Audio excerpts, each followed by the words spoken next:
بسم الله الرحمن الرحيم.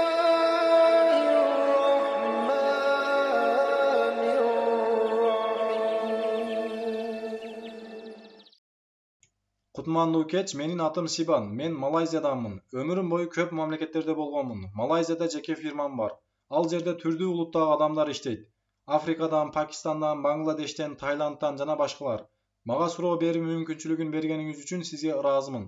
Мен 18 жылдан бери тынчтык улашып келем.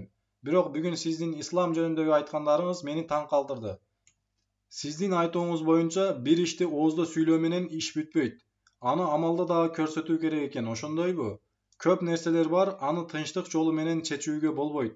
Сен түшүнүүң керек, Мухаммад ал дүйнө тили, туурабы? Мен абдан ачууландым. Сиздин сурооңуз кандай? Менин суроом ачык.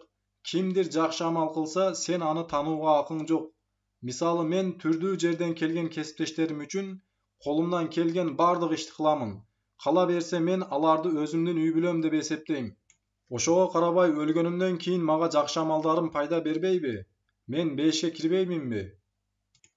Бир тууган, сурооңуз кандай өзү? Убакыт суроо жооп үчүн бөлүнгөн. Ооба, сурооңуз эмнеден турат? Менин суроом ачык. Каалаган адам башка динге ишенсе дагы, сени мындай баса кошумчалаганга акың жок. Мисал үчүн индус болсом да, бардык диндерди урматтайм. Менин 3 балам бар. Маалыматыңыз үчүн, мен аялымды эч качан урган эмесмин. Сенин айтууң боюнча индустар бир канча аял алуусу мүмкүн экен. Мен мындай кылбаймын. Эч качан жана эч качан. Эгер аялым өлсө, ал менен чогуу мен да өлөм. Бир тууган, сурооңуз кандай өзү? Сиз кандайдыр чыгыш кылдыңыз, бирок бул убакыт суроо жооп үчүн бөлүнгөн эле. Сиз жакшы амалдар жөнүндө айттыңыз, бирок эми эрежени өзүңүз бузуп жатасыз.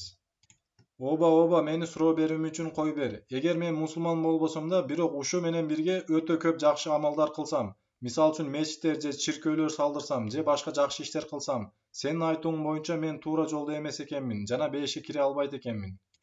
Түшүнүктүү. Бир тууган мындайча суроо берди. Мисалы, мусулман болбогон адам кандайдыр жакшы амал кылса, анын бешке кирүүсү үчүн ошол жетиштүү болобу? Бир тууган, сиз сынак тапшырууңуз керек. Мен 10 класска өтүүм үчүн 6 сабактан сынак тапшыруум керек эле. Бул сабактар математика, англис тили, индус тили, тарых, география болуп, мен ушул бардык сабактан өтүүм шарт болчу. Эгер мен 5 сабактан 100 балдан алып, бир сабактан 10 балл эле алсам, сынактан өткөн болуп эсептелемби? Шексиз бул сынактан жыгылуу болот. Дал ушундай бешке кирүү шарттары бар. Алар мындайча: ыйман келтирүү, салих амалдар кылуу, акыйкатка чакыруу жана сабырга чакыруу. Ушундай да болушу мүмкүн, киши жакшы амалдарды көп кылган болот, бирок ыймансыз. Ал жалгыз Кудайга ыйман келтирбейт жана ага ибадат кылбайт. Бул болсо аны Раббисинин азабынан куткара албайт. Ошондуктан сынактардан ийгиликтүү өтүп алууңуз үчүн жогорудагы 4 стандартты тапшырууңуз керек. Алардын биринчиси жалгыз Аллахка ыйман келтирүү, буттарга сыйынуудан баш тартуу. Анткени жасалма кудайларга ишене турган дин кабыл кылынбайт. Экинчиси бул салих амалдар кылуу. Үчүнчүсү бул акыйкатка чакыруу, мааруфка буйруу. Төртүнчүсү инсандарды сабырга чакыруу.